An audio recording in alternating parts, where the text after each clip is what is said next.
In a small apartment where the morning sun streamed through the window, Amy Harrison peered through the viewfinder of her camera mounted on a tripod.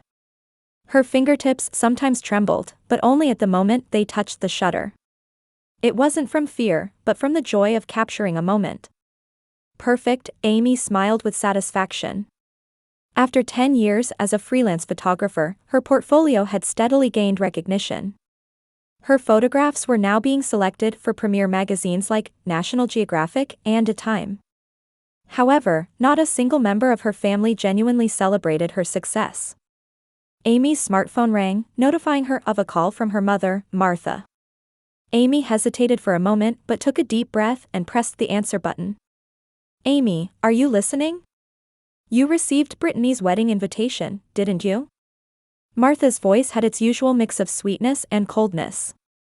As a former model, her mother was a respected figure in Boston's social circles with her perfect makeup and elegant attire. "Yes, I received it. Make sure you dress properly. Don't show up in an embarrassing outfit like you did at last year's Christmas party." Amy closed her eyes. Last Christmas, she had come directly to her parents' home after a photo shoot in New York, wearing her casual jeans and sweater. Just for that, she endured mocking glances from Martha and Brittany all evening. "It's Brittany's special day. Don't ruin it with your presence." When the call ended, Amy threw herself onto the sofa. Since childhood, her position in the family had been below second place. Her father, George, was the president of a successful real estate company in suburban Boston. His concerns were always about family appearance and social status. When Amy said she wanted to study photography at art school, her father's face turned red with anger. "You can't make a living with photography." Nevertheless, Amy chose her own path. She graduated college with scholarships and night jobs, then became independent. Meanwhile, her sister Brittany was blessed with beauty like their mother and was successful as a model. She was always her parents' pride, the perfect daughter. Amy's phone rang again, this time with a message from Brittany. "Hey, are you busy with your photography work? Would you take pictures at my wedding?" "For free, of course. We're family, after all." Amy smiled wryly. Brittany recognized her value as a photographer only in terms of being free to use. Still, Amy sent a polite refusal. She knew that if she brought her camera and focused on taking photos, she would face criticism again. Brittany's fiancé, James Winston, was the son of an old wealthy New England family and a young executive at an investment bank. Her parents were delighted with the marriage, as it would further elevate the Harrison family's social status. Amy opened her computer and returned to editing her recent photographs. Children smiling and dancing in bright sunlight. It was a scene of family filled with unconditional love that she had never experienced. Living between Boston and New York, Amy had felt many times that leaving her parents' home was the right decision. Still, she was invited to family events like Christmas, Thanksgiving, and now Brittany's wedding. Probably to maintain the facade of a loving family. Amy took the invitation out of her drawer. An elegant cream-colored thick paper with gold printing. Brittany and James's wedding. A ceremony at a historic cathedral in suburban Boston and a reception at a 5-star hotel. It would surely be a fairy tale wedding. The phone rang with a call from an art director. Amy's photographs had been highly evaluated and would grace the cover of a famous magazine. This was a significant step for her career. While trembling with joy, she felt an impulse to tell her family first. But she was quickly brought back to reality. In the past, when she shared her successes, they would say it was just luck or a temporary, or they would completely ignore it. Her mother would say, "Anyone can take pictures of models," while Brittany would mock, "It's thanks to beautiful models like me." Her father would just lecture her to get a stable job. Amy decided to celebrate the news alone. On the wedding day, the historic St. Mary's Cathedral in Boston's suburbs was filled with excitement from early morning. Amy stepped out of a taxi and adjusted the hem of her simple emerald green dress. She had tried to be modest yet elegant, hoping to avoid criticism from her family. Inside the cathedral, white and pink roses reflected Brittany's taste, with transparent chiffon fabric elegantly hanging from the high ceiling. When Amy entered, many guests were already seated, dressed in splendid outfits. Ms. Amy Harrison? The receptionist checked the list and looked puzzled. Your seat is this way. She was guided to a small table near the entrance, the farthest from the main table. While all the surrounding tables seated 8 people with relatives and friends chatting pleasantly, Amy's table had only 1 seat. Is there some mistake? Amy asked, but the guide shrugged apologetically. I'm sorry. According to the seating chart, this is your place. Amy took a deep breath to control her emotions and sat at the designated seat. In her bag, she clutched a small USB drive. While waiting for the ceremony to begin, she quietly observed the venue with a professional photographer's eye, despite feeling uncomfortable in her isolated situation. The ceremony began with the solemn sound of a pipe organ. James stood in front of the altar in his tuxedo, nervously waiting for the bride's entrance. When Brittany entered, led by their parents, a murmur ran through the venue. She was wrapped in a custom silk and lace wedding dress, looking as if she had stepped out of a movie scene. During the ceremony, Amy sat quietly, watching her sister's special moment. Complex emotions crossed her heart. Not envy, but a wish that this happiness would be real. And at the same time, guilt over the truth she knew. After the ceremony, the guests moved to the grand ballroom of the hotel for the reception. Sparkling chandeliers, luxurious decorations, and a professional orchestra's live performance. Everything was in perfect harmony, showcasing the wealth and power of the Harrison and Winston families. When dinner time arrived, service staff began bringing out the food.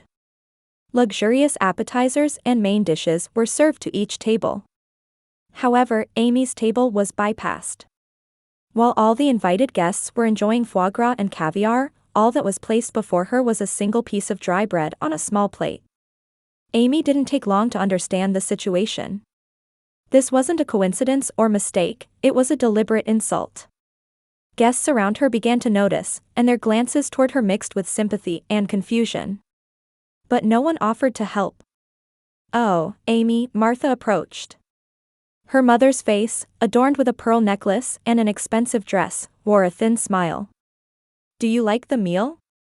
Amy controlled her emotions and responded, What do you mean?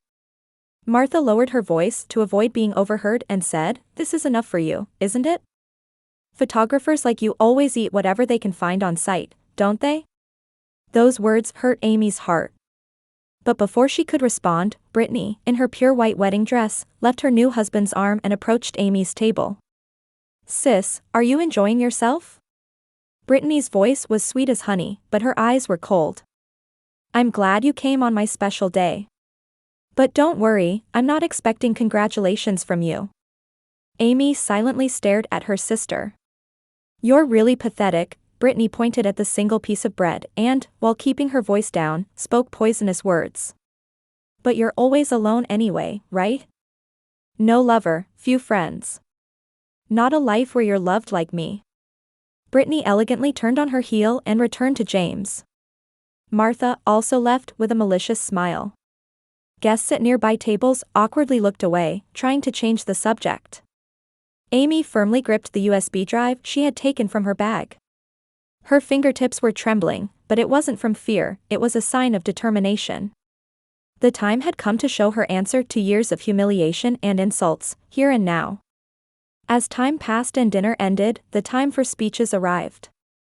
The groom's father, Brittany's best friend, and George all spoke moving words, and the venue was filled with applause and laughter. As the scheduled speeches were coming to an end, the MC suddenly took the microphone and made an unscheduled announcement. May I have your attention, please? We have a few words from the bride's sister, Amy Harrison. Looks of surprise spread throughout the venue. Especially on the faces of her parents and Brittany, who couldn't hide their agitation. Amy stood up quietly and walked toward the stage with dignified steps. Good evening, everyone, Amy's voice was surprisingly calm. On my sister's special day, I've prepared a special gift. She handed the USB drive to the MC and gave quiet instructions. The MC, though a bit confused, passed it to the technician. Now, please watch this special video, Amy said, looking around the venue. A large screen came down, and the lights dimmed. As the video was about to start, Amy clearly saw Brittany and Martha's faces turn pale. "Wait," Brittany said quietly. Her eyes were wide with fear. The moment the first image appeared on the screen, she screamed, "Stop! Stop it now!" Martha also hurriedly stood up and raised her voice, "What is this?" But the video didn't stop. The eyes of more than 200 guests gathered in the venue were all fixed on the screen. What was displayed there was a shocking truth that no one had expected. Amy stood on the stage, smiling quietly, feeling the emotions she had bottled up for years being released. The first image on the screen showed a caption with the date and place from 6 months ago, Brittany Harrison engagement party, Boston Harbor Hotel. The video began with scenes from a luxurious engagement party held in the penthouse suite of a high-end hotel. Champagne toasts, smiling guests, and a kiss scene between James and Brittany. It looked like a perfect love story. "On this day, I was suddenly called by my mother," Amy's calm voice flowed as narration. "She wanted me to use my skills as a photographer to capture the party." The scene changed to show a conversation between Amy and Martha. It was clearly a secretly recorded video. "Amy, it's good you brought your camera. Can you take pictures of the party?" Martha's voice was sweet. "Of course. But since it's a sudden request, I don't have sufficient equipment," Amy replied. "That's fine.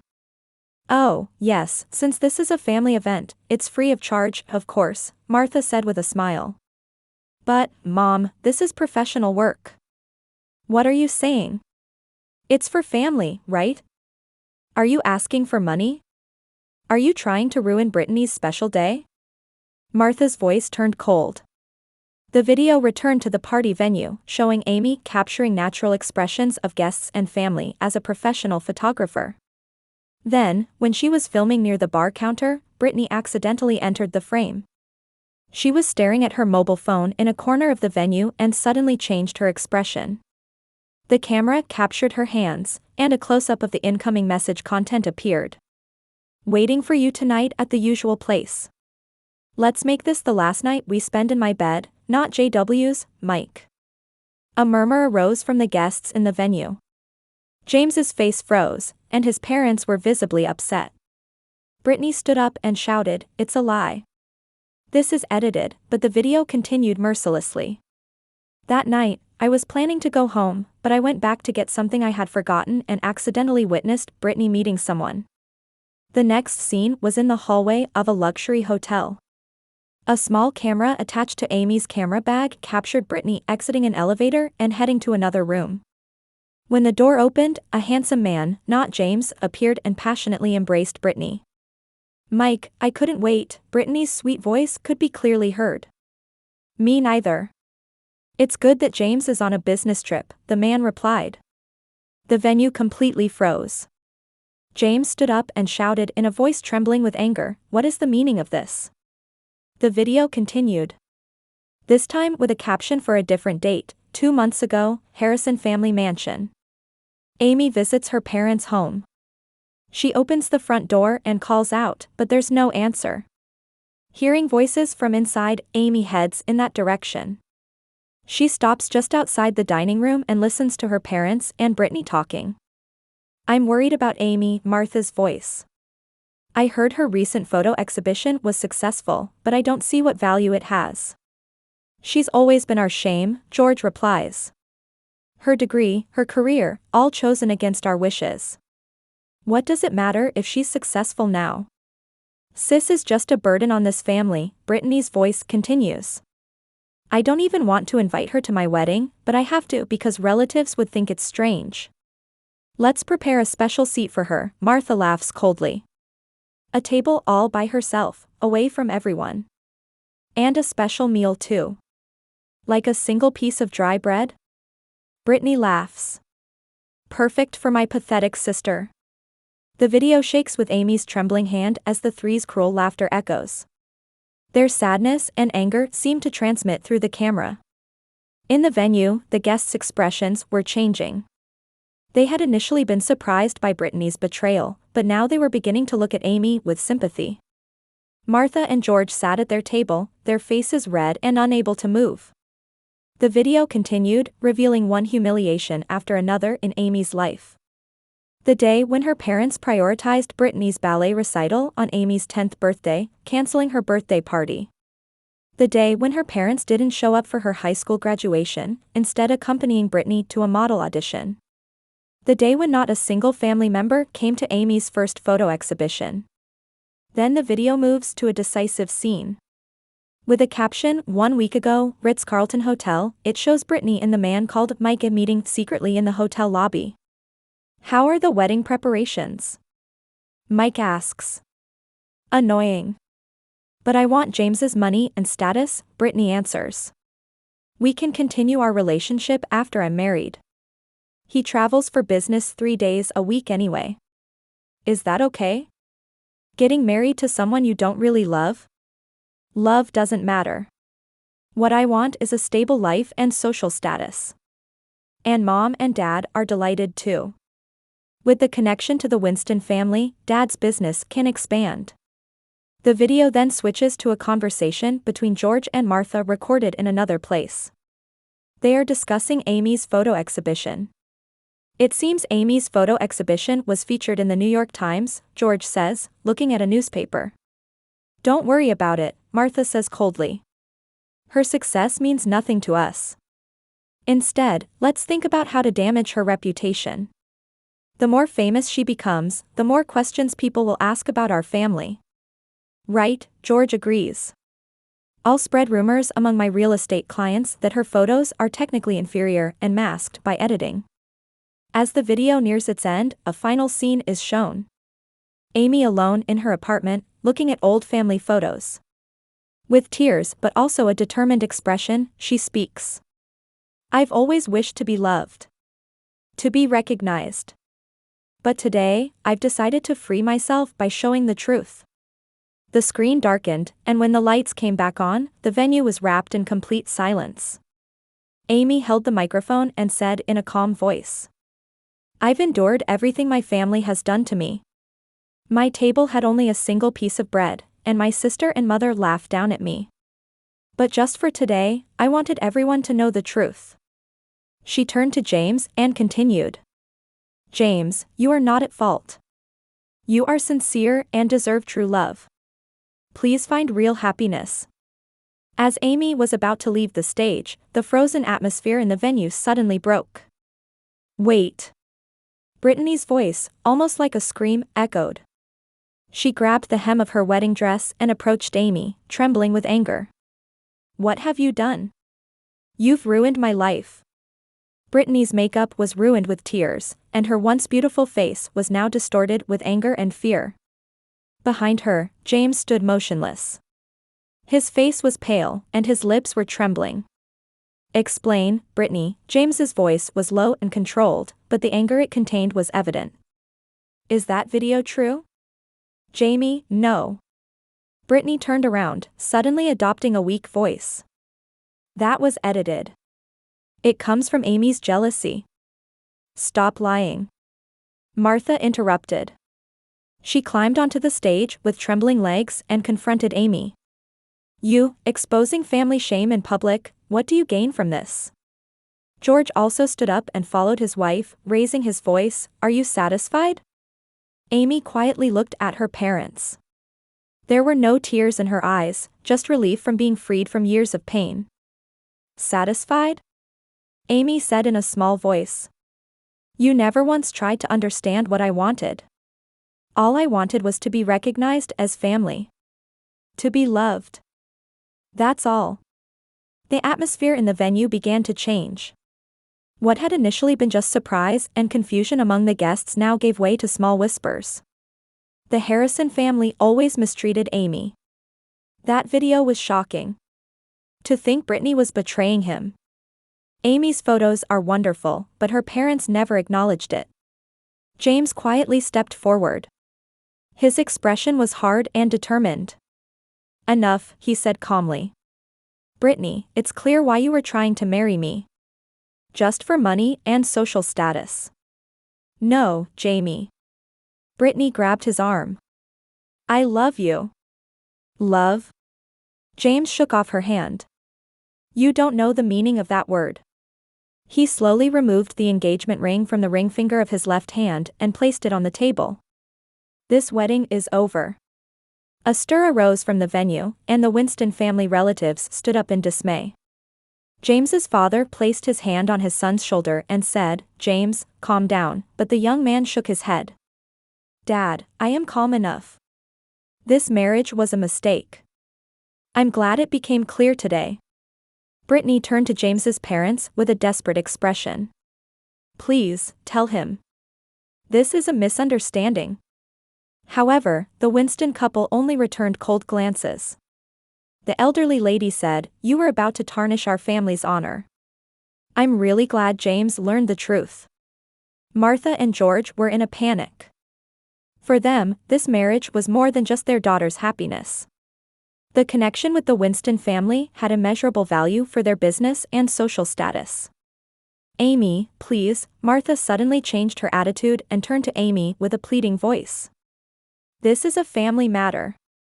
To do such a thing in public, please, don't expose us to more shame." "What are you saying now?" Amy quietly replied. "You've neglected me for over 30 years. The seating arrangement today, the meal of a single piece of bread, it was all planned, wasn't it?" George looked at Martha with a confused expression. "A piece of bread? What are you talking about?" "Oh, you didn't know?" Amy said. "It was a nice surprise from Mom and Brittany. Only a dry piece of bread was served at my seat." George's face turned red. "Martha, did you do that?" "Well, she is." Martha faltered. "Enough," George said tiredly. "Tonight's disaster is enough. We're going home." However, just as they were about to move, a voice came from the entrance of the venue. "Amy Harrison." A tall woman in an elegant black dress approached. Her sophisticated demeanor and sharp gaze told of her being a heavyweight in the art industry. "Clarissa," Amy exclaimed in surprise. "Why are you here?" "I wasn't invited, but I wanted to see your video work," Clarissa Miller smiled. She was the owner of one of New York's most influential art galleries and had built the careers of many photographers. "We had an appointment to discuss preparations for your exhibition, remember? When I couldn't reach you, I called your parents home and heard about your sister's wedding." Amy was at a loss for words. Clarissa looked around the venue and seemed to understand the screens and the chaotic situation. "I see, an interesting development," she turned to Amy. "The offer for your photo collection exhibition, Family Portraits, Truth and Illusion, is still valid. What I saw today proved how sharp your vision is." Martha and George were dumbfounded. They were facing, for the first time, the fact that their daughter was discussing work with a renowned gallery owner. "Photo collection?" George opened his mouth. "What kind of content?" "It's natural you don't know," Clarissa said coldly. "Few people can understand Amy's talent. Her work has the power to reflect human truth hidden beneath superficial beauty. Today's performance was proof of that, I think." Clarissa took Amy's arm and said, "Come, let's leave this place. There's no time to waste your talent in a place like this." Amy looked around. Her once radiant sister was now contorting her face with tears and anger, and her parents were rigid with shame and confusion. The grand wedding was ruined, and the Winston family people were quietly beginning to leave the venue. "I've had enough," Amy said quietly. "I was able to show the truth. That's enough for me." She was about to leave the venue with Clarissa when James stood in her way. "Amy," he said with a serious expression. "Thank you. I'm grateful for your courage." Amy smiled and said, "You're a good person, James. Find true love." Just before leaving the venue, Amy looked back at the image of her disintegrating family. It had been the source of her pain for many years, but now it no longer had the power to control her. "Goodbye," she whispered softly and took a step toward her new life. Getting into Clarissa's luxury car, Amy breathed a deep sigh. The spring night breeze came through the window, gently caressing her cheek. It was like a liberating wind announcing the end of a long winter. "What will you do now?" Clarissa asked. Amy looked up at the night sky and smiled genuinely for the first time. I'll continue to take truthful photographs. Because that's my mission. 1 year later, in Manhattan's upscale gallery district. A banner saying "The Moments of Truth, Amy Harrison Photo Exhibition" was hung at Clarissa Miller's gallery. A long line had formed before opening, and New York art lovers were gathering. Amy stood in the center of the gallery, dressed in a simple black dress. Around her were photographs she had taken, captivating the visitors. Powerful composition, vivid colors, and above all, her talent for capturing truthful moments of her subjects overflowed from each work.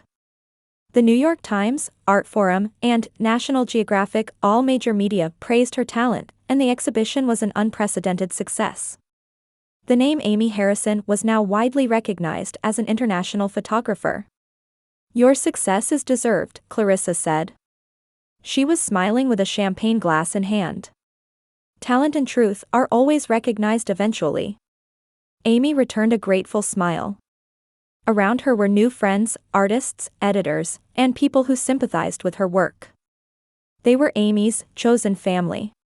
People who, though not blood-related, understood and loved her talent and humanity. Meanwhile, the Harrison family continued to pay the price for the truth Amy had exposed. After the scandal, Brittany lost her modeling jobs one after another, and Mike also abandoned her and disappeared. No longer invited to social parties, she was accumulating debts. Martha and George were similarly affected. Rumors of shady real estate company dealings that Amy had exposed dealt a serious blow to George's business. Their position in social circles also plummeted, and their former friends began to avoid them. 3 months ago, Martha called. Amy, please. We've reflected on our actions. Let's reconcile. Amy quietly replied, Mom, I've realized that family is something you can choose. I've already found a new family. If you've truly changed, that's good. But I'm not coming back. On the final day of the exhibition, there was an unexpected visitor. As Amy was signing autographs, there was a haggard-looking woman standing at the end of the line. Her former beauty was hidden, and she wasn't wearing luxury brand clothes. It was Brittany. Sis, Brittany said in a small voice. There was no arrogance in her eyes anymore. This is a wonderful exhibition. Amy silently stared at her. I am looking for a job, Brittany continued, seeming to find it difficult to say. No one will hire me. Is there anything I can help with at your studio? Silence flowed. Clarissa whispered in Amy's ear, it's your decision. But while revenge is sweet, forgiveness is stronger. Amy took a deep breath and looked at Brittany. If you're willing to start from scratch, I could hire you as a cleaning staff for the studio. Begin with the basics. Tears welled up in Brittany's eyes. Thank you. Really? I'm sorry. It was a small step, but a sign of genuine remorse.